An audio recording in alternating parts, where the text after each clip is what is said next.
والصلاة والسلام على سيد الرسل وخاتم الأنبياء وعلى آله وأصحابه الأتقياء أما بعد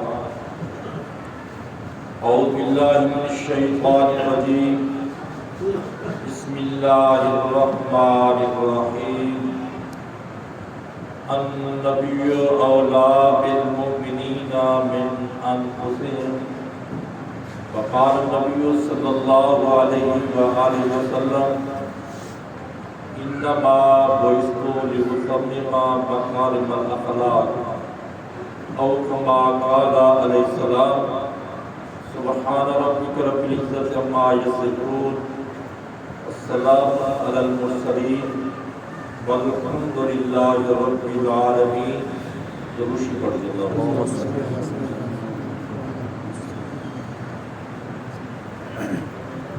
سامعین محترم، مسجد کے اندر مردوں کا مجمع ہے اور دوسری طرف پردے میں ہماری مائیں بہنیں بیٹی بھی تشریف فرما ہے، تو دونوں قسم کے سامعین اور سامعات کی رعایت رکھتے ہوئے سیرت کے حوالے سے کچھ بنیادی ضروری باتیں حل کریں گے۔ ہماری اس گفتگو کو کوئی تقریر نہ سمجھیں، یہ در حقیقت ایک مذاکرہ ہے اور ایک گفتگو ہے سیرت کے حوالے سے، جس کو ہم نے ذرا سمجھنا ہے۔ ہماری کوشش ہوتی ہے کہ تربیت کو مربوط رکھتے ہوئے بات کی جائے تاکہ لوگوں کو کچھ فائدہ ہو۔ آج آپ نے سب سے پہلے نبوت کی حقیقت کو سمجھنا ہے، پھر نبوت کے منصب اور ذمہ داری کو سمجھنا ہے، پھر بحیثیت امتی ہماری کیا ذمہ داریاں بنتی ہیں، اس حوالے سے ہم گفتگو کریں گے۔ اللہ تعالیٰ نے اپنے پیغامات کو، اپنے احکام کو بندوں تک پہنچانے کے لیے اور بندوں کو سیدھا راستہ دکھانے کے لیے، انہیں حق اور باطل میں امتیاز کرنے کے لیے، جائز اور ناجائز کو سمجھنے کے لیے انبیاء علیہ السلام کا سلسلہ جاری فرمایا۔ ایک نبی اللہ تعالیٰ کے احکام کو اس کے بندوں تک پہنچاتا ہے۔ عقائد کی کتابوں میں جو نبی کی تعریف لکھی ہے وہ یہ ہے کہ النبی هو الانسان، نبی وہ انسان ہوتا ہے بعثہ اللہ الی الخلق، جنہیں اللہ مخلوق کی طرف بھیجتے ہیں لتبلیغ احکامہ، تاکہ اس کے احکام کی تبلیغ کرے۔ تو اللہ کے احکام بندوں تک پہنچنے کا ذریعہ انبیاء ہوا کرتے ہیں، اور یہ نبوت کا سلسلہ حضرت آدم علیہ السلام سے شروع ہوا ہے۔ یہ چلتے چلتے امام الانبیاء، خاتم الانبیاء، سید الانبیاء حضرت محمد مصطفیٰ احمد مجتبیٰ صلی اللہ علیہ وآلہ وسلم جا کر نبوت کا یہ سلسلہ انتہا کو پہنچا، انتہا پذیر ہوا۔ اب نبوت کا دروازہ ہمیشہ کے لیے بند کر دیا گیا، نہ سرکار کے بعد کوئی نبی آیا، نہ قیامت تک آئے گا۔ اسی کو ہم کہتے ہیں عقیدہ ختم نبوت۔ اس عقیدے کے عقیدہ ختم نبوت کے پیچھے قرآن مجید میں 100 آیات کھڑی ہیں، جن سے یہ عقیدہ ثابت ہے۔ 210 احادیث مبارکہ یہ دلیل ہے عقیدہ ختم نبوت کی۔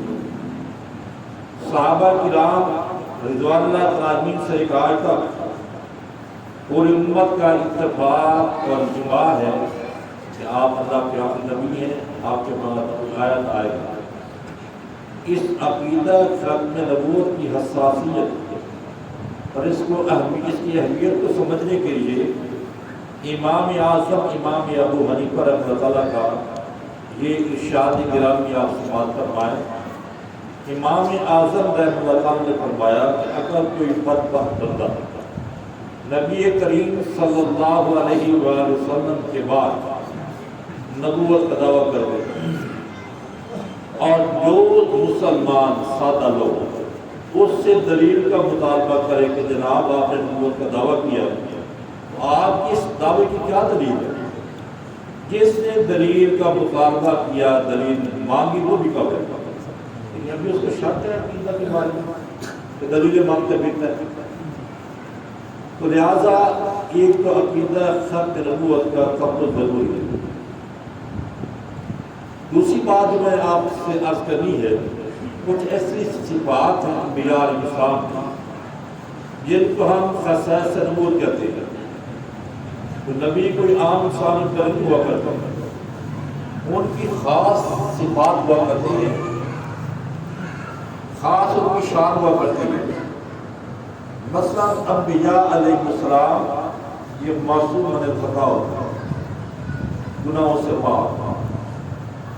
غیر نبی گناہوں سے پاک نہیں۔ صحابہ کرام کی شخصیات کتنی مقدس ہے، ان کے بارے میں مسلمانوں کا عقیدہ ہے وہ معصوم نہیں ہے، محفوظ ہے۔ معصوم صرف انبیاء علیہ السلام کی شخصیات ہے، اور ان کی معصومیت کی تین وجوہات ہیں۔ پہلی وجہ یہ ہے کہ ان کا خمیر جنت کی مٹی سے لایا جاتا ہے، دنیا کی مٹی سے نہیں ہوتا، جن سے ان کا وجود تیار ہو جاتا ہے، اور جنت کی مٹی میں گناہ کی تاثیر نہیں۔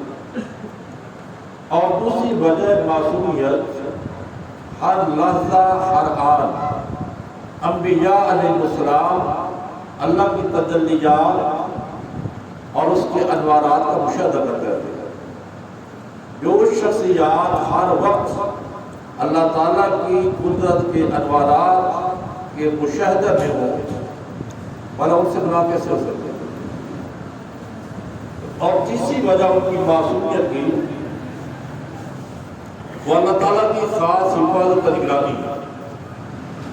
نبی تو گناہ کے قریب نہیں جاتا، لیکن خدا نہ خاصا گناہ نبی کو گھیر لیتے، پھر کیا ہوتا ہے؟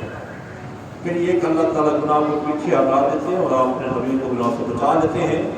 اور اس کی مثال یوسف علیہ السلام کا قصہ قرآن میں مذکور ہے کہ زلیخا کرنے کی 7 قوموں کے اندر دروازے بند، تالے لگا دیے، گناہ کی دعوت دی، تو حضرت یوسف علیہ السلام نے بے سختہ فرمایا معاذ اللہ کی گناہ کہ دروازے پر دوڑے، اللہ تعالیٰ نے اپنی قدرت سے تالے توڑ دیے، دروازے کھول دیے، اپنے نبی کو بچا لیا۔ یہ بات دل میں رکھیے گا کہ انبیاء علیہ السلام کی معصومیت کی 3 وجوہات ہیں۔ خمیر جنت میں کس لایا جاتا ہے، اللہ کی تجلیات کا مشاہدہ کرتے رہتے ہیں، اور تیسرا اللہ تعالیٰ کی خاص حفاظت نگرانی کرتے ہیں۔ اور دوسری بات ان تمام انبیاء علیہ السلام کے بارے میں جو مانی ضروری ہے وہ ان کی انسانیت ہے۔ دیکھیے اللہ تعالیٰ نے جتنی مخلوقات تخلیق فرمائی، ان میں سب سے افضل اشرف مخلوق خلق انسان ہے۔ یہ انسان اللہ تعالیٰ کی قدرت کا شاہکار ہے۔ باقی مخلوق اللہ نے کون سے پیدا فرمایا، اور انسان کے بارے میں خلق کو بھی یہ دیکھیے کو میں نے اپنے ہاتھوں سے بنایا۔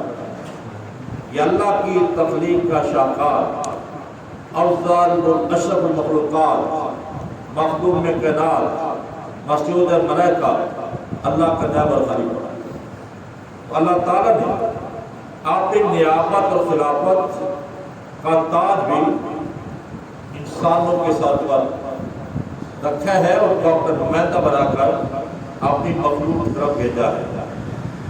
یہ جو نبوت ہے یہ اللہ تعالیٰ کی طرف سے خاص عطا ہے، یہ ایک اللہ کا انعام ہے، یہ خاص منصب ہے جس پر چاہتے اللہ جس کو چاہتے ہیں فیض فرماتے ہیں۔ نبوت کو عبادت، ریاضت اور مجاہدے کی بنیاد پہ حاصل نہیں کیا جا سکتا، یہ تو اللہ کی خاص عطا ہے۔ اس بات کو اللہ تعالیٰ نے قرآن مجید میں مختلف انداز سے بیان فرمایا کہیں تو فرمایا کہ ذالک فضل اللہ یؤتیہ من یشاء، یہ اللہ کا فضل ہے جس کو چاہتے عطا فرماتا۔ کہیں فرمایا اللہ اعلم حیث یجعل رسالہ، اللہ بھی اتنا جانتے ہیں کہ اس کے سر پر وہ کا تاج ہے، لہذا نبوت اللہ کی خاص عطا ہے، دین ہے، اپنی کوشش عبادت ریاضت سے وہ شخص نبی بن سکتا۔ ہاں ولایت کا سب سے بڑا مقام مرتبہ حاصل کیا جا سکتا ہے، بندہ اپنی عبادت کے طور پر ولی بن جائے، غوث بن جائے، قطب بن جائے، ابدال بن جائے، ولایت کا کوئی سے کوئی اعلیٰ سے اعلیٰ مقام حاصل ہو سکتا ہے لیکن نبی کو نہیں بن سکتا۔ یہ نبوت اللہ کی عطا ہے۔ میں عرض کر رہا تھا یہ نبوت کے سلسلہ اللہ تعالیٰ نے انسانوں میں جاری فرمایا اور ہر دور میں انبیاء کی اس انسانیت کو نشانہ بنایا گیا کہ آپ نبی کیسے بن گئے، ہم بھی انسان ہیں، آپ بھی انسان ہیں۔ اگر اللہ نے کوئی نبی بنا کے بھیجنا تھا کسی فرشتے کو بھیج دو۔ تو قرآن مجید فرقان حمید میں اللہ تعالیٰ نے اس کا جواب اپنے محبوب کی زبان سے کر دلوایا۔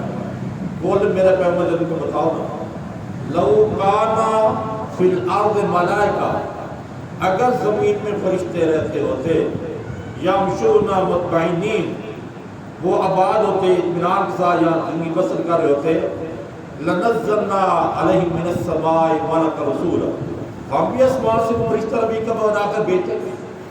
جب زمین پہ رہتے انسان ہے، پھر انسانوں کی رہنمائی انسان ہی کر سکتا ہے، فرشتہ نہیں کر سکتا۔ اس کی بنیادی وجہ یہ ہے کہ فرشتہ دور سے پیدا ہوا اور فرشتے کو اس کی اصلی حالت میں دیکھنا ممکن ہی نہیں ہمارے لیے۔ اگر فرشتہ انسانی شکل میں آ جائے پھر مسئلہ یہ ہے کہ اس کے تقاضے کچھ اور ہیں، ہماری مجبوریاں کچھ اور ہیں۔ ہمیں بھوک لگتی ہے، فرشتوں کو بھوک نہیں لگتی، ہمیں پیاس لگتی ہے، فرشتوں کو پیاس نہیں لگتی، ہم بیمار ہوتے ہیں، فرشتے بیمار نہیں ہوتے، ہمیں تھکاوٹ ہوتی ہے، فرشتوں کو تھکاوٹ نہیں ہوتی۔ یہ جو بشری تقاضے ہیں، ہماری انسانی مجبوری ہے، فرشتے کو اس سے مبر ہے۔ اور انبیاء کا جو منصب ہے جہاں تبلیغ احکام ہے، وہاں ایک عملی نمونہ بھی چھوڑنا ہوتا ہے اور اس نبی کے نقش قدم پہ چلنا ہوتا ہے۔ اگر کوئی فرشتہ نبی بن کے آتا تو لوگ کہہ دیتے کہ جناب آپ فرشتے ہیں، ہم انسان ہیں، ہماری کچھ مجبوری ہے، مہربانی کریں، ہم آپ کے نقش قدم پہ نہیں چل سکتے۔ صاف جواب دے دیتے۔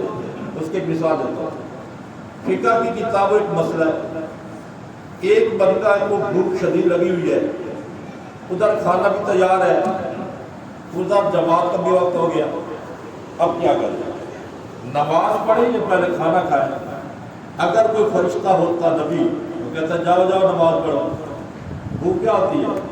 اس کو پتہ ہی نہیں بھوک کیا ہوتی ہے فرشتے کو۔ لیکن اگر پیغمبر انسان ہو، وہ سمجھتا کہ انسان کی بھوک کی حالت میں کیا کیفیت ہوتی ہے۔ اس سے اللہ کے محبوب نے کیا فرمایا، اگر کھانا تیار ہو اور تمہیں شدید بھوک لگی ہوئی ہو، ادھر جماعت بھی تیار ہو، جاؤ پہلے کھانا کھاؤ بعد میں نماز پڑھنا۔ اس لیے کہیں ایسا ہو کہ نماز میں تمہارا پورا دھیان کھانے کی طرف رہتا ہے۔ اور دوسرا مسئلہ، پیشاب کا شدید تقاضا ہے، جماعت بھی تیار ہے، آپ پہلے واش روم میں جائیں، بیت الخلاء میں جائیں، یا پہلے وضو کر کے نماز پڑھیں؟ تو اللہ کے محبوب فرمایا کہ جاؤ پہلے بیت الخلاء میں قضاء حاجت کرو اور پھر فریش ہو کر پھر آ کر نماز پڑھو۔ لیکن فرشتوں کو تو جواب نہیں آتا۔ اس لیے فرشتوں کے تقاضے کچھ اور ہیں، ہمارے تقاضے اور ہیں، تو ہماری مجبوری جو جانتا ہو وہ ہماری صحیح معنوں میں رہنمائی کر سکتا ہے۔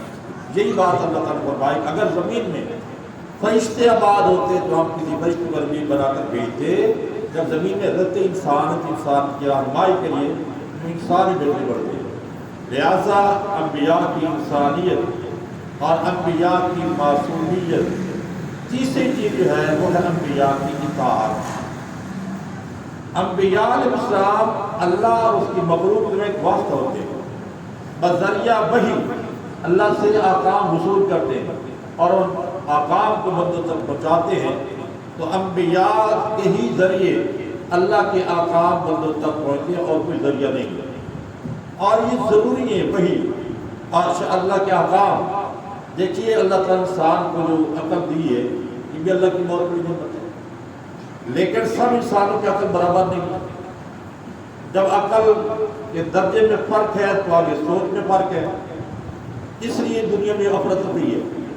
لہذا سب لوگوں کو ایک بات کا متفق کرنے کے لیے ضروری ہے کہ ان کو اور کوئی ذریعہ علم عطا کیا جائے، وہ ہے وحی۔ اور وحی کی رہنمائی کی اتنی ضرورت ہے کہ آپ خود اس بات سے اندازہ لگائیں کہ سب سے پہلے انسان آدم علیہ السلام اور سب سے پہلے نبی اور رسول بھی آدم علیہ السلام ہے، لیکن جس دن سے اللہ نے انسانیت کی ابتدا فرمائی، آغاز کیا، اسی دن سے نبوت اور رسالت کی ابتدا فرمائی۔ وہ پہلے دن سے انسان کو کامیاب زندگی گزارنے کے لیے انبیاء علیہ السلام کی رہنمائی کی ضرورت ہے۔ تو انبیاء علیہ السلام کی جو تیسری صفت ہے وہ ہے ان کی اطاعت، ان کا کہنا ماننا، ان کے نقش قدم میں چلنا۔ اسی اللہ تعالیٰ نے قرآن مجید میں جگہ جگہ یہ بات فرمائی، اطیعوا اللہ و اطیعوا الرسول، اللہ کی اطاعت کرو، اللہ کے رسول کی اطاعت کرو۔ اللہ کی اطاعت کی فرض اور اللہ کے رسول کی اطاعت کی فرض، اس کو بولتے ہیں اطاعت مطلقہ۔ ہر بات اللہ کی مانی ضرور ہے، اور اسی طرح ہر بات اللہ کے رسول کی مانی ضرور ہے۔ اس کو دوسرے انداز سے فرمایا، ما آتاکم الرسول فخذوہ، جو بات رسول تمہیں دے، جو حکم دے اس کو لے لو، وما نہاکم عنہ فانتہوا، اور جس سے روک دے منع کر دے رک جاؤ۔ لہٰذا یہاں یہ نہیں فرمایا کہ فلاں فلاں بات مانی ہے اور فلاں فلاں نہیں مانی، نہیں، ہر وہ بات جس کا میرا محبوب حکم دے گا آپ کو ماننا ہوگا، اور جس چیز سے میرا محبوب منع کرے اسے رکنا ہوگا۔ اگر میرے محبوب نے آپ کو جھوٹ سے روکا تو رک جائیے، رشوت لینے سے منع کیا تو رک جائیے، سود لینے سے منع کیا تو رک جائیے، غیبت سے منع کیا تو رک جائیے، جتنے بھی جرائم اور گناہ ہیں اللہ کو منع کیا۔ تو یہ ہمارا فرض بنتا ہے، ہم اللہ کے محبوب کی اطاعت میں ان سارے گناہوں سے پرہیز کریں اور اقرار کریں، اور آپ کے بتائے ہوئے احکام کو ہم بجا لائیں۔ میں آپ سے کہہ رہا ہوں، اللہ کی اطاعت فرض، اللہ کے رسول کی اطاعت فرض، ان دو حصوں کے علاوہ باقی کسی کی اطاعت مطلقاً فرض نہیں ہے۔ باقیوں کے لیے شریعت کا ضابطہ یہ ہے، اللہ کے نبی کا ارشاد یہ ہے، لا طاعۃ لمخلوق فی معصیۃ الخالق، جہاں اللہ کی نافرمانی ہوتی ہو وہاں کسی کی اطاعت کی گنجائش ہی نہیں، بس اللہ کی مانو، اس کے رسول کی مانو۔ باقی کسی کی ماننی ہے تو اس صورت میں مانیے کہ اگر ان کی تعلیمات یا ان کی بات شریعت کے مطابق ہو، خلاف شرع کسی کی بات ماننے کی اجازت ملے۔ اس کی مثال دیتا ہوں، ویسے تو دیکھا نا یہ استاد کو کب مانا جاتا ہے، والدین کی اطاعت ضروری ہوتی ہے، پیر و مرشد کی بات کو مانا جاتا ہے، لیکن اس کے لیے بھی ضابطہ وہی ہے، اگر شریعت کے مطابق حکم ہے تو مانو، اگر خلاف شرع بات کرتے تو معذرت کر دو، جی بات نہیں مانی جا سکتی۔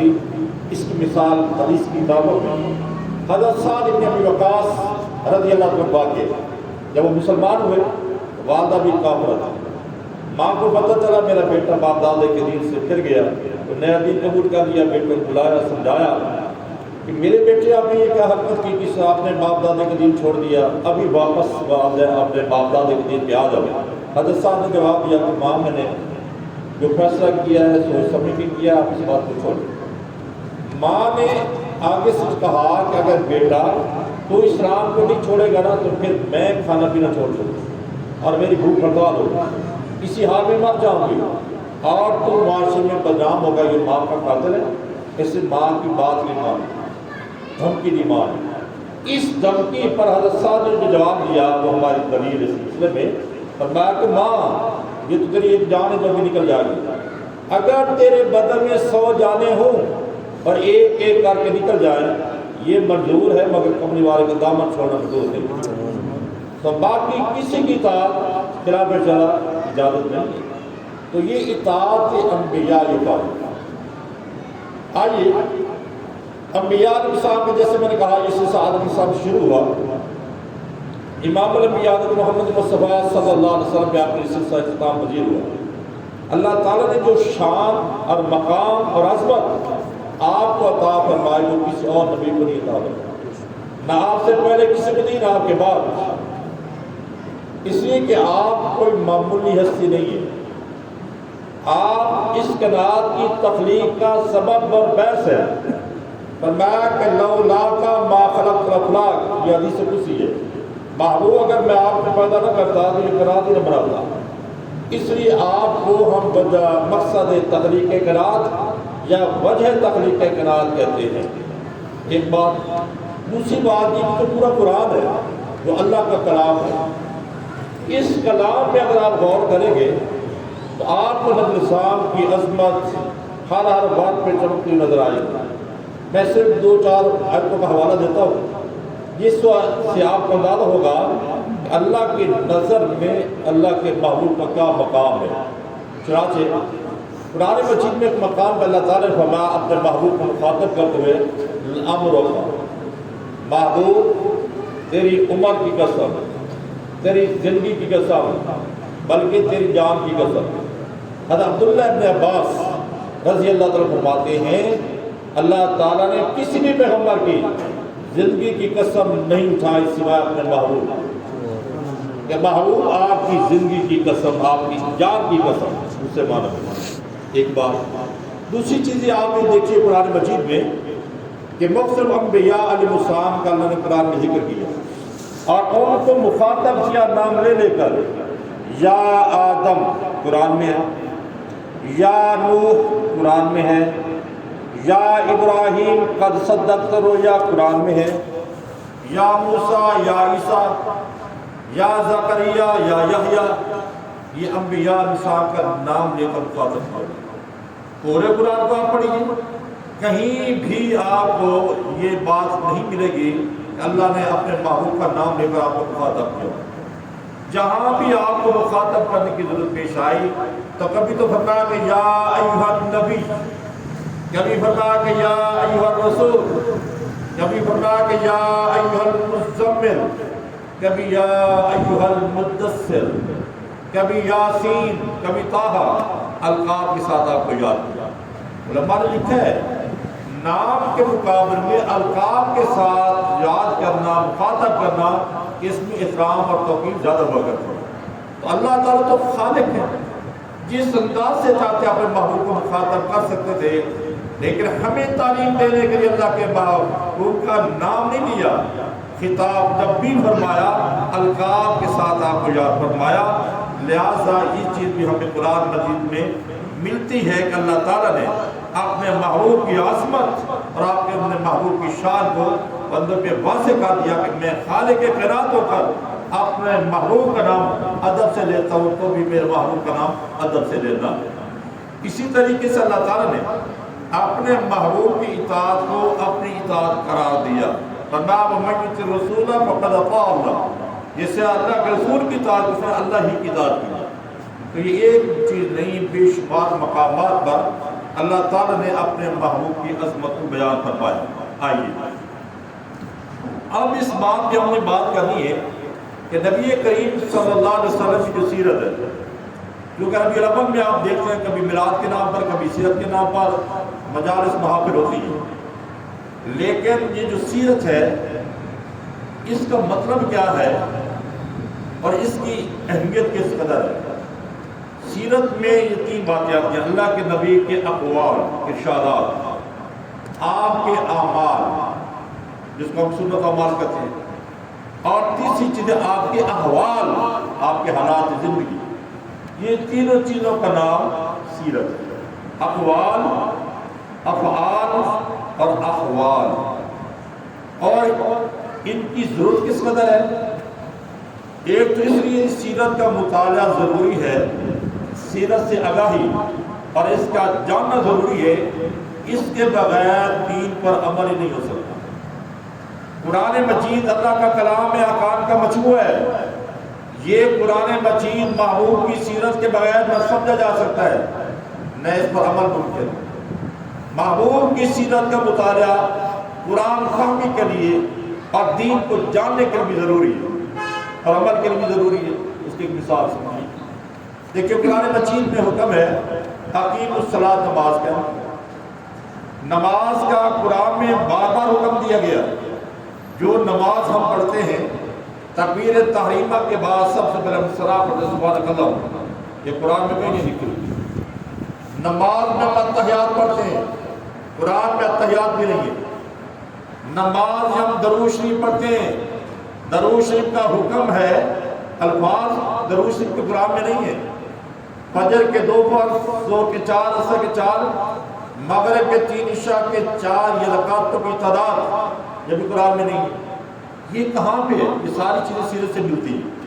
لہذا جب تک محبوب کی سیرت کا مطالعہ، محبوب کی سیرت سے آگاہی نہیں ہوگی، آپ قرآن کی صحت پر عمل نہیں کر سکتے، نہ اس قرآن کو سمجھ سکتے کہ اقامت صلاۃ کیا ہوتی ہے۔ لہذا دین کو سمجھنے کے لیے، قرآن کو سمجھنے کے لیے اور اس پر عمل کرنے کے لیے محبوب کی سیرت کا مطالعہ ضروری ہے۔ نمبر 2، محبوب کی سیرت کا مطالعہ اس سے بھی ضروری ہے، اس سے محبت رسول پیدا ہوتی ہے۔ نبی السلام کے کمالات، آپ کے اوصاف، آپ کی عادات مبارکہ، آپ کا امت کے ساتھ خیر خواہی، امت کے غم میں رونا دھونا، آپ کا تڑپنا دعائیں کرنا، یہ سارے حالات جب واقعات آپ پڑھیں گے تو آخر آپ انسان ہیں، آپ کا دل ضرور اس سے اثر قبول کرے گا اور محبت رسول کی شمع آپ کے دل میں روشن ہو جائے گی۔ تو یہ محبت رسول کی پیدا کرنے کے لیے سیرت کا مطالعہ بھی ضروری ہے۔ اور محبت رسول یہ ایمان کی اساس ہے، ایمان کی جان ہے اور ایمان کی روح ہے۔ بغیر محبت رسول کے ایمان کو تصور ہی نہیں ہو سکتا۔ اور یہ بات میں آپ کی طرف سے نہیں کہہ رہا، یہ اللہ کے محبوب نے فرمایا لا یؤمن احدکم حتی اکون احب الیہ من والدہ وولدہ والناس اجمعین۔ تو میں سے کوئی شخص اس وقت مومن نہیں ہو سکتا جب تک وہ اپنے والدین سے، اپنی اولاد سے اور پوری قرآن سے بڑھ کر مجھے محبوب کر سکتے۔ تو محبوب کی محبت یہ ایمان کی اساس، جان، روح ہے، اس کے بغیر ایمان ہے ہی نہیں۔ وہ محبت رسول اور ایمان کا ساتھ چوری دامن کا اللہ سے ملزوم ہے۔ صحابہ کرام رضوان اللہ تعالیٰ کی شخصیات ہمارے لیے ایمان میں بھی معیار ہے، محبت رسول میں بھی ہمارے لیے ایک نمونہ، آئیڈیل اور معیار ہے۔ اور صحابہ کرام کی آپ ذرا محبت رسول کے واقعات پڑھیں، خدا کی قسم عقل تک رہ جاتی ہے۔ اس کے ایک واقعہ عرض کر دیتا ہوں، آپ کو اندازہ ہو جائے کہ واقعتاً صحابہ کرام کو تمام قرآن سے بڑھ کر آقا سے محبت تھی، اور پھر یہ محبت ان کی اداؤں سے دمکتی تھی۔ چنانچہ سینا صدیق اکبر رضی اللہ تعالیٰ جو خناف رسول کے مقام کو پہنچے ہوئے، ان کے بیٹے عبدالرحمن جنگ بدر میں یہ ابو جہل کے ساتھ آئے ہوئے تھے، ابھی مسلمان نہیں ہوتے۔ بعد میں جب یہ مسلمان ہوئے، باپ بیٹا دونوں بیٹھے، حضرت عبدالرحمن نے کہا کہ ابا ایک بات آپ کو بتاؤں۔ فرمایا کہ بیٹا بتاؤ۔ فرمایا کہ جنگ بدر میں آپ نبی السلام کے ساتھ تھے اور میں ابو جہل کے ساتھ آیا ہوا تھا، اور دوران جنگ اور لڑائی کئی مرتبہ آپ میری تلوار کے ساتھ میں تھے۔ اگر میں چاہتا تھا آپ کو قتل کر سکتا تھا، مگر میں نے آپ کو ابا سمجھ کے باپ سمجھ کے چھوڑ دیا۔ بس بیٹے نے جب یہ بات کہی تو سینا صدیق اکبر رضی اللہ تعالیٰ جوش میں آ گئے، فرمایا کہ قسم اس ذات کی جس کے قبضے میں میری جان ہے، اگر تو ایک مرتبہ بھی میری تلوار کی زد میں آ جائے تو میں تیرے ٹکڑے ٹکڑے کر دیتا۔ میں یہ نہ دیکھتا تو ابو بکر کے بیٹا، میں یہ سمجھتا تو نبی کا دشمن۔ یہ ہے محبت رسول، اور یہی وجہ کی محبت پھر آداب سکھاتی ہے۔ اب اس کی ایک مثال ہے کہ سینا صدیق اکبر رضی اللہ تو بیٹھے ہوئے اور ایسے دعا کر رہے ہیں، اور دعا میں کیا کہا ہے اللہ اپنے محبوب کے دل میں یہ بات ڈال دیں کہ آئندہ تیرا محبوب ابو بکر کے مال کو ذاتی مال سمجھے۔ اب یہ عجیب سی دعا ہے، اے اللہ اپنے محبوب کے دل میں یہ بات ڈال دیجئے کہ آج کے بعد تیرا محبوب ابو بکر کے مال کو ذاتی مال سمجھے۔ اب اس کے پیچھے کیا بات ہے؟ کیونکہ اللہ کے نبی کا فرمان الجد العلیٰ خیر من ید السفلیٰ، اوپر والا ہاتھ نیچے والے ہاتھ سے بہتر ہے، دینے والا ہاتھ لینے والے ہاتھ سے بہتر ہے۔ مال میرا ہوتا ہوں جب میں اللہ کے نبی کو دیتا ہوں، پھر وہ خرچ کرتے ہیں، گویا کہ دینے والا ہاتھ میرا، لینے والا ہاتھ اللہ کے محبوب کا. تو یہ تو ایک بے ادبی کی صورت بن رہی ہے. میرا ہاتھ بہتر بن جائے. اے اللہ اپنے محبوب کے دل میں بات ڈال دیجئے, آج کے بعد میرے مال کو اپنا ذاتی مال سمجھے, میں ان کا نوکر خزانچی, وہ مجھے اشارہ کرتے چلے جائے, میں نوکر باقی تقسیم کرتا چلا جاؤں. یہ محبت کی بات ہے. میں عرض کر رہا ہوں کہ جب تک ہم سیرت طیبہ کا مطالعہ نہیں کریں گے محبت حضور پیدا نہیں ہو سکتی. لہٰذا اس سے بھی ضروری ہے کہ ایمان موقوف محبت پر, تو محبت پیدا ہوگی سیرت کے مطالعے سے.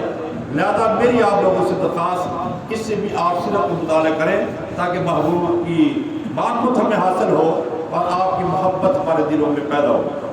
سب سے جو اہم فائدہ ہے سیرت کے مطالعے کا, نبی صاحب کے حالات زندگی جاننے کا, اس سے ایمان سلامت ہوتا ہے. ورنہ خطرہ انسان کہیں ڈاواڈول نہ ہو جائے اور اسلام سے کہیں پھر نہ جائے اور مرتد نہ ہو جائے, ایسے بھی واقعات ہیں. چنانچہ ایک مشہور واقعہ ہے, کشمیر کے اندر ایک نوجوان جو عیسائی سے متاثر ہوا اور اس نے اپنے باپ کے سامنے اپنا ارادہ ظاہر کیا, ابا میں عیسائی بابا. آپ نے سنا اس کے پاؤں کے نیچے زمین نکل گئی. بیٹے کو بٹھا کر سمجھایا مگر اس کو کوئی بات سمجھ نہ آئی. اس کے دوستوں سے کروایا کہ بھی اس پر اثر نہ ہوا. علماء سے کہا کہ حضرات ان کو سمجھاؤ, لیکن ان کی نصیحت کا بھی اس پر کوئی اثر نہ ہوا. باپ بڑا پریشان. اسی دوران اس کو ایک کتاب ملتی سیرت طیبہ پر لکھی ہوئی ہے, محسن انسانیت صلی اللہ علیہ وسلم. جب یہ کتاب باپ کو ملی تو اس نے اٹھا کے بیٹے کو دی, کہا کہ بیٹا اس کتاب کو آج پڑھ لیں, اس کے بعد جو آپ کا دل چاہے وہ کر دیں. خیر لڑکے نے بات مان لی. اس نے کہا جی ٹھیک ہے بابا میں کتاب کو مطالعہ کرتا ہوں. اس نوجوان نے ہمت کی, پوری رات جاگ کر اس نے کتاب کو مطالعہ کیا. کتاب اچھی خاصی ایک ضخیم کتاب ہے. صبح بیٹے نے باپ کو یہ فیصلہ سنا کہ ابا میں مسلمان تھی, میں عیسائی نہیں بن گیا. باپ نے اللہ کا شکر ادا کیا, بیٹے کو لیا, کتاب لی. لاہور مصنف کتاب محترم نعیم صدیقی رحمہ اللہ تعالیٰ تو بہت ہو گئے, ان کے پاس آیا اور ان کو سارا یہ قصہ سنایا. مصنف کتاب نے جب یہ واقعہ سنا ان کی آنکھوں میں آنسو آ گئے کہ شکر ہے میری یہ کتاب اس نوجوان کی ماں کی بات کا ذریعہ بن گیا. ایک نہیں سینکڑوں واقعات ہیں. محبوب کی سیرت کا مطالعہ کرنے سے محبوب کی محبت پیدا ہوتی ہے, جس کے نتیجے میں انسان کا ایمان مضبوط ہو جاتا ہے. یہ جو بات میں آپ سے عرض کر رہا ہوں یعنی محبوب کے حالات زندگی, آپ کے اقوال, آپ کے ارشادات اور آپ کے احوال کا نام سیرت ہے. ان سے آگاہی ضروری ہے. اس کے بغیر نہ قرآن سمجھ آتا ہے, نہ اس پر عمل ممکن ہے, اور اس کے بغیر محبت رسول بھی پیدا نہیں ہو سکتی, اور اس کے بغیر ایمان محفوظ بھی نہیں ہو سکتا. لہٰذا یہ ضروری ہوا. اب آئیے اس بات کی طرف کہ یہ جو سیرت کی ہم بات کرتے ہیں, جس کو آپ اس انداز سے سماعت فرما لیں کہ پورا دین یہ سارا کا سارا محبوب کی سیرت میں آتا ہے. کتنی ایسی آپ کی وہ حدیث مبارکہ ہیں جو آپ کے ارشادات یا اقوال ہے, جو آپ نے بات فرمائی وہ بھی حدیث پڑھ گئی, آپ کی سیرت کا حصہ ہو گیا. اور آپ کے اعمال افعال یہ بھی ساری جو حدیثیں وہ ساری اپنی حدیث سے آپ کی سیرت پڑھ گئی. یا آپ کے حالات بچپن, لڑکپن, جوانی, نوجوانی, آپ کے اسفار, آپ کا تجارت, آپ کی معیشت, معاشرت, یہ ساری چیزیں محبوب کی سیرت کا حصہ ہے, اور سارا دین اسی چیز کا نام ہے. اس لیے کتنی خوبصورت بات ام المؤمنین حضرت عائشہ صدیقہ رضی اللہ تعالیٰ عنہ نے اس شخص کے جواب میں فرمائی جس نے پوچھا مادر محترم نبی صاحب کی سیرت کیا ہے, آپ کے اخلاق کیا ہے, آپ کا کردار کیا ہے, تو اس کے بارے میں کچھ بتائیے. فرمایا کہ تم مجھ سے پوچھتے ہو کیا تمہارے گھر میں قرآن نہیں ہے؟ جاؤ قرآن کو پڑھو. کہا خود قرآن, پورا قرآن میرے محبوب کی سیرت. جب پورا قرآن آپ کی سیرت ہے تو حدیث اسی قرآن کی تشریح ہے. لہذا اور قرآن کا پہلا ماخذ, انتشار کا پہلا ماخذ قرآن ہے, تو یہی قرآن محبوب کی سیرت ہے. تو پورا دین لفظ سیرت میں آ جاتا ہے. اب آئیے دین کے جس چیپٹر کا بھی, جس عنوان کا بھی کوئی عالم خطاب کرتا ہے وہ در حقیقت سیرت ہی کا عنوان ہے. لہذا تو موقع مار کی مناسبت دو چار باتیں میں عرض کرنا چاہ رہا ہوں جو اس پرفتن دور میں جب الحاد اور برائی کی بھی آندھی چل رہی ہے اور فحاشی اور عریانی اپنے عروج پر ہو، بے حیائی بھی گویا کہ ہمیں جگہ جگہ ناچتی ہوئی نظر آئے، ان حالات میں اپنے ایمان کیسے بچائیں، اپنی نسلوں کا ایمان کیسے بچائیں، اس کی اشد ضرورت ہے۔ تو لہذا چاند ایک باتیں میں ذرا اپنی ان ماں بہن بیٹیوں کے حوالے سے عرض کروں گا کہ محبوب کی تعلیمات کی روشنی میں عورت کی ذمہ داری کیا ہے، اور آپ کی تعلیم اور شریعت کے روشنی میں ہم مردوں کی ذمہ داری کیا ہے۔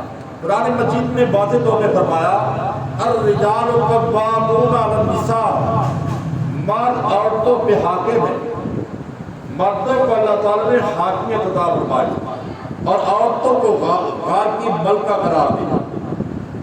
یہ گھر کی ملک ہے، گھر کی چار دیواری کے اندر رہتے ہوئے گھر کا نظام آسان طریقے سے ہماری ماں بہنوں بیٹیوں نے چلانا ہے۔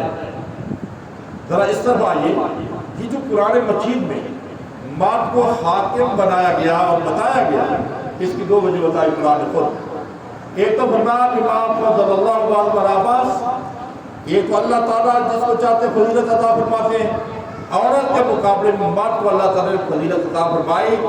یہی وجہ کہ جتنے انبیاء آئے وہ سارے مرد تھے، کسی عورت کو نبی بنا کے نہیں بھیجا گیا۔ یہ فطری طور پر، قدرتی طور پر، قدرتی طور پر اللہ تعالیٰ نے مرد کو مقام دیا جو عورت کو حاصل نہیں۔ لہذا اس میں قرآن مجید میں بتایا گیا وَمَا أَرْسَلْنَا مِن قَبْلِكَ إِلَّا رِجَالًا نُوحِي إِلَيْهِم بِالْمَعْرُوفِ، آپ سے پہلے جتنے بھی ہم نے نبی بھیجے وہ سارے کے سارے مرد تھے، کسی عورت کو نبی بنا کر نہیں بھیجا گیا۔ حضرت مریم کا ذکر قرآن میں ان سے جبریل اور اللہ کا مخاطب بھی ہے، لیکن ان کی تعریف کرتے ہوئے قرآن مجید نے کہا وَقَالَتْ أُمُّهُ صِدِّيقَةً، عیسیٰ علیہ السلام کی ماں صدیقہ تھی۔ یہ تعریف کا مقام ہے۔ اگر وہ نبی ہوتی تو یوں ہوتا قالت امہ نبیہ، خدا کے بندوں عیسیٰ علیہ السلام کی ماں تو نبیہ تھی، لیکن وہ نبی نہیں تھی، اللہ کی بلیہ تھی۔ اس سے بڑا کا سب سے اعلیٰ مقام وہ صدیقہ، صداقت کا مقام ہے، من النبیین و صدیقین، اس سے وقال امہ صدیقہ، وہ صدیقہ تھی، نبیہ نہیں تھی۔ تو لہذا ایک اللہ تعالیٰ نے مردوں کو یہ پیدائشی طور پر اعزاز عطا کیا ہے، یہ حاکم ہے اور حاکم بننے کے ان کے اندر صلاحیت موجود ہے۔ اور دوسری وجہ یہ بتائی وَبِمَا أَنْفَقْتُم مِّنْ أَمْوَالِهِمْ، اس سے کہ مرد مال خرچ کرتے ہیں، کمانے کی تمام تر ذمہ داری اللہ نے مال کے قدر بڑھا دی، جاؤ کما کے لاؤ، بیوی کا نان نفقہ سکنا، بچوں کی ضرورت روزی پوری کرنا یہ تمہاری ذمہ داری ہے، گھر کی چار دیوار سے باہر جاؤ اور تم کماؤ، حد حرام بھر کے گھر مت بیٹھاؤ، محنت کرو، کوشش کرو۔ اور اس کو یاد تک فرمایا کہ طالب القسم الحلال فریضہ تم بعد الفریضہ، یہ روزی کمانا ایسے فرض ہے جیسے نماز روزہ پر ذمہ داری ڈالی۔ تو دو باتیں بتائیں ان کی حاکمیت کی بطور وجہ اور دلیل کے، ایک تو فطری طور پر، اب دوسرا یہ مال خرچ کرتے ہیں۔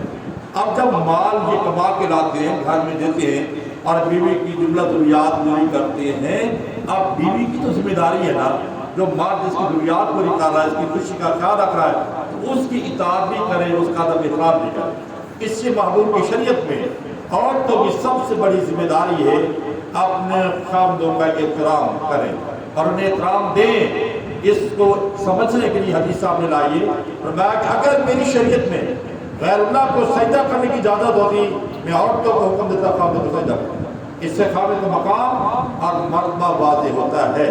اور دوسری حدیث میں سماعت فرمان ہے کہ ادب احترام کے ساتھ ساتھ خاوند کا کہنا ماننا بھی عورتوں کے لیے لازم ہے۔ فرمایا کہ اگر خاوند بیوی کو بلائے اور بیوی نہ آئے اور پوری رات مصلی پہ بیٹھ کر عبادت کرتی ہے، تاب اس پر خدا کی بھی لعنت ہے، فرشتوں کی بھی لعنت ہے، اسے خاوند کی بات کیوں نہ مانے۔ نفلی روزے، نفلی عبادات عورت خاوند کی اجازت بغیر نہیں کر سکتی، یہ اس کا کہنا مانے، اس کی اطاعت کرے۔ یہ اب جس گھر میں بیوی خاوند کا احترام بھی کرتی ہو، اس کو اس کی اطاعت بھی کرتی ہو، حدیث میں آیا جس عورت پر اس کا خاوند راضی ہے اور وہ عورت فریض کا اہتمام بھی کرتی ہے، مرے گی تو سیدھی جنت میں جائے گی۔ اور ادھر خاوندوں کے لیے فرمایا کہ دیکھو تم میں سے سب سے بہتر شخص وہ ہے جو اپنے گھر والوں کے ساتھ اچھا سلوک کرتا ہے، اور فرمایا کہ میں تم سے زیادہ اپنے گھر والوں سے بہتر سلوک کرتا ہوں۔ یعنی خاوند کی خوبی اور کمال یہ ہے کہ وہ گھر والوں کے ساتھ اس کی دین میں اس کا سلوک رویہ اچھا ہونا چاہیے۔ اب اس کے ساتھ حدیث اور ملائیے، فرمایا کہ بہترین عورت کون سی ہے خاوند کے لیے، کہ خاوند جب گھر میں آئے اور اس کی پہلی نظر اپنی بیوی پہ پڑے تو وہ خوش ہو جائے۔ اب وہ کیا مطلب خوش ہو جانے کا؟ یعنی وہ بیوی خوبصورت تو ہو اپنی جگہ پہ، لیکن خوبصورت ہو، اس کا کردار، رویہ، ڈیلنگ اتنی اچھی ہو کہ خاوند کو اپنے اس انتخاب پر خوشی ہو کہ واقعی میں نے رشتہ جو تلاش کیا تھا یا منتخب کیا تھا بہت اچھا تھا، اب انہیں اس انتخاب پر وہ خوش ہو جائے۔ نمبر 2، خاوند اس کے حکم دے اس کی تعمیل کرے۔ نمبر 3، خاوند کی غیر موجودگی میں اس کے مال کی، اس کی عزت آبرو کی حفاظت کرے، اور پھر اس کی اولاد کی صحیح پرورش اور تربیت کرے۔ یہ عورت کی ذمہ داری ہے۔ اس لیے ایک غیر مسلم مفکر نے جملہ دیا تھا کہ اگر تم مجھے اچھی مائیں دو میں تمہیں ایک اچھی قوم دوں گا۔ یہ تو پہلا مدرسہ ہے عورتوں کی گود، ماؤں کی گود، جہاں سے علم اور دین اور یاداب زندگی بچہ سے کے آگے بڑھتا ہے۔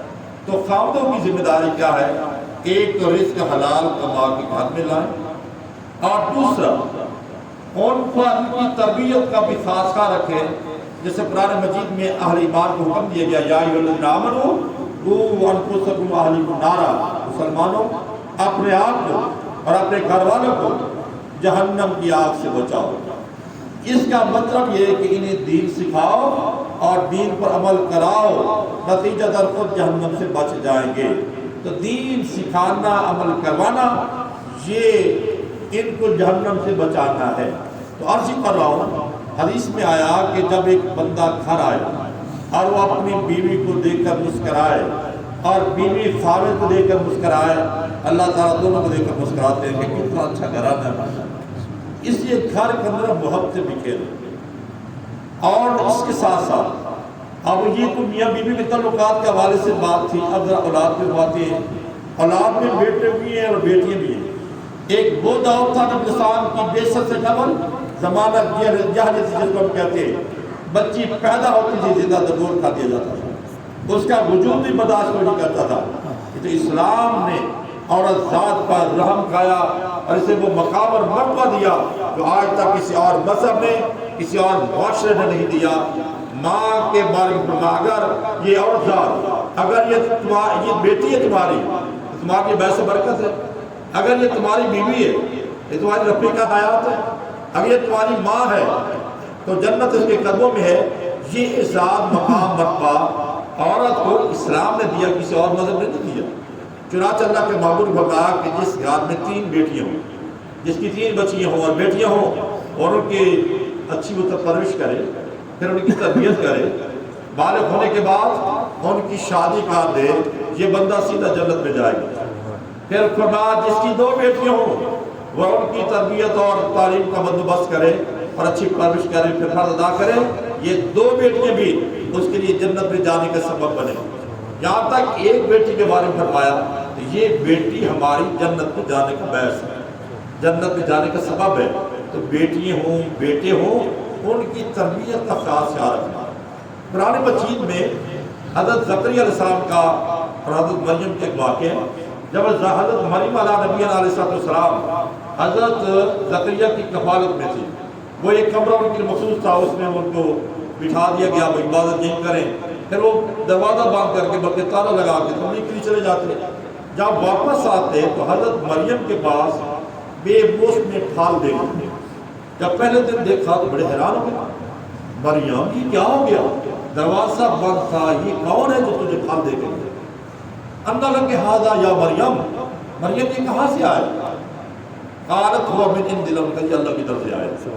یہاں علماء نے خطہ یہ لکھا ہے، یہ سرپرست کی یہ ذمہ داری ہے، باپ کی یہ ذمہ داری ہے، اس نے اپنے بیٹے یا بیٹی کے ہاتھ میں کوئی گھڑی دیکھ لی، کوئی انگوٹھی دیکھ لی، یا کوئی اس کے پاس کوئی موبائل دیکھا، یا کوئی نیا سوٹ دیکھا جو آپ نے تو لے کے نہیں دیا تھا، آپ کو چونک جانا چاہیے یہ کہاں سے آیا، جبکہ ہم نے لے کے نہیں دیا، یہ کون سا تیرا سورس ہے جہاں سے تو نے حاصل کیا؟ یہ تعلیم ہمیں قرآن دے رہا۔ حضرت زکریا علیہ السلام کا یہ رویہ، مریم یہ کہاں سے پھل آ گئے؟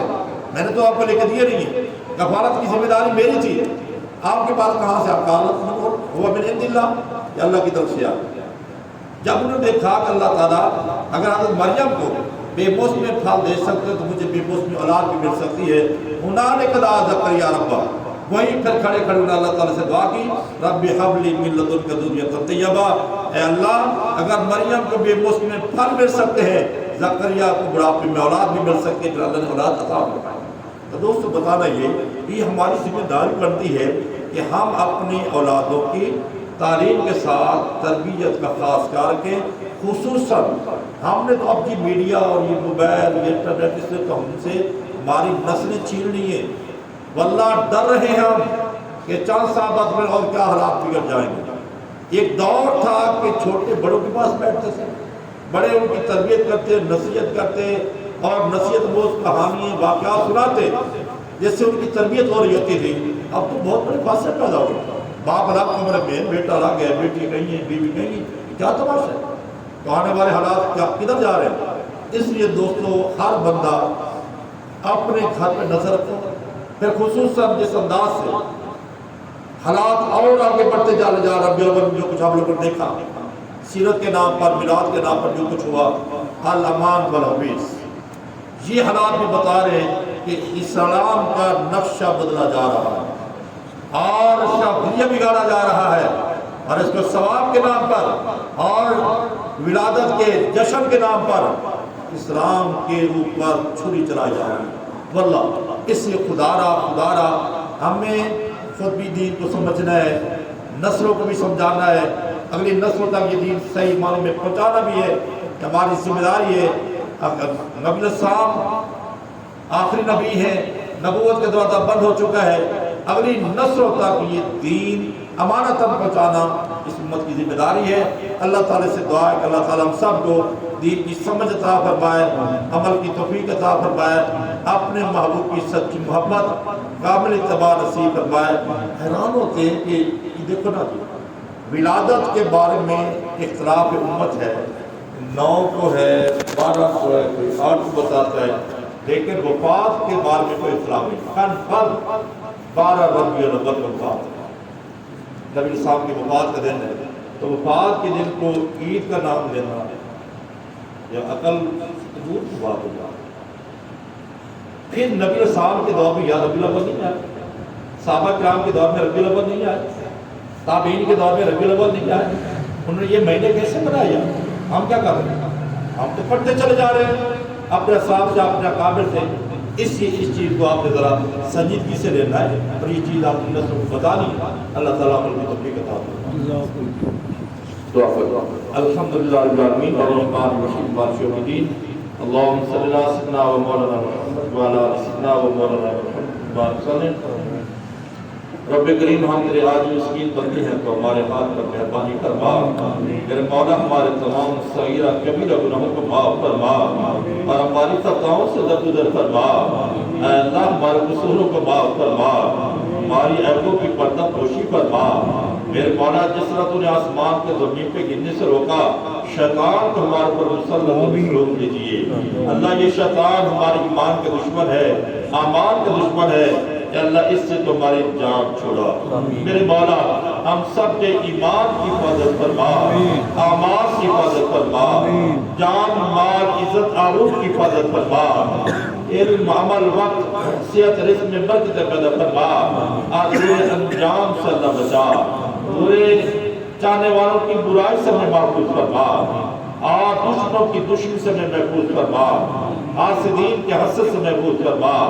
قدم قدم اپنی رحمتیں برکت شامل حال فرما اللہ ہم سب کو ایمان حقیقی کی لذت عطا فرما ذکر کی حلاوت نصیب فرما سجدے کا سرور نصیب فرما اور اپنے محبوب کی سچی محبت اور کامل اتباع نصیب فرما عالم اسلام کے اللہ حفاظت فرما حرمین شریفین اور بیت المقدس کی بھی حفاظت فرما میرے مولا ہمارے ملک کے پاکستان کی حفاظت فرما اسے امن کا اور اسلام کا گہوارہ بنا میرے مولا رحم اور کرم کا معاملہ فرما اللہ جو بیمار ہے سے استقامت نصیب فرما جو پریشان حال ہے میرے مولا کی پریشانیوں کو دور فرما جو مقروض ہے قرض ادا فرما جو بے روزگار ہیں حلال روزگار عطا فرما جو بے اولاد ہیں انہیں اولاد نرینہ صالح عطا فرما جو صاحب اولاد ان کے اولادوں کو نیک بنا ماں باپ کا فرما بدار بنا اور ہم سب کو اپنی رضا نصیب فرما